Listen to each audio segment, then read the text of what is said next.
Reuters, major governments, including the United States, the European Union and Canada, and top United Nations officials, are among those demanding the release of Reuters reporters W.A. Lone and Kai Also from detention in Myanmar. The reporters were arrested on December 12 after being invited to meet police officials on the outskirts of Yangon.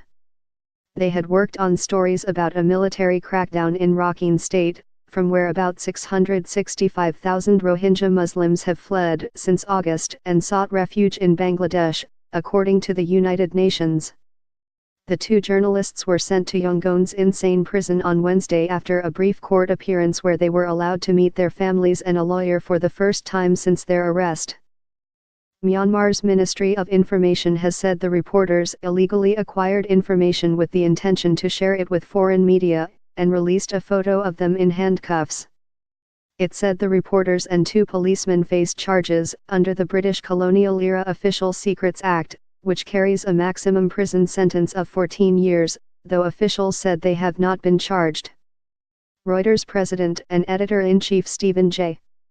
Adler has called for their immediate release. W.A. Lone and Kai Also are journalists who perform a crucial role in shedding light on news of global interest, and they are innocent of any wrongdoing, he said in a statement. Here are comments on their detention from governments, politicians, human rights groups, journalists, and press freedom advocates around the world. Latest reaction: a group of 50 Pulitzer Prize winners called their arrest an outrageous attack on media freedom and demanded their immediate release. W.A. Lone and Kai Also are brave, principled, and professional journalists who were working in the public interest and were jailed simply for doing their jobs, they said in a statement on Wednesday. Governments, multilateral organizations, two UN human rights experts called on Myanmar last week to release the two reporters, saying it was putting Myanmar on a dangerous path by using the Official Secrets Act to criminalize journalism.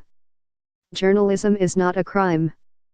These detentions are another way for the government to censor information about the military's role in Rakhine State and the humanitarian catastrophe taking place, said Yang He Lee and David Kaye, who are the UN Special Rapporteur on Myanmar and on freedom of expression respectively.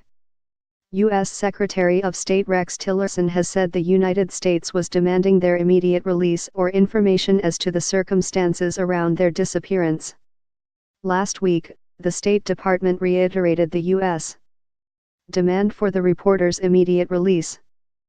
Senator Ben Cardin, the leading Democrat on the Senate Foreign Relations Committee, called the arrests outrageous. It just brings back the memory of the horrible practices with the repressive military rule, he said. Republican Tom Tillis and Democrat Chris Coons, leaders of the U.S. Senate Human Rights Caucus, said they were gravely concerned about the reporters' arrests and that press freedom was critical to ensuring accountability for violence against the Rohingya. Japanese Foreign Minister Taro Kono said last week, freedom of the press is extremely important, including in order to protect fundamental human rights.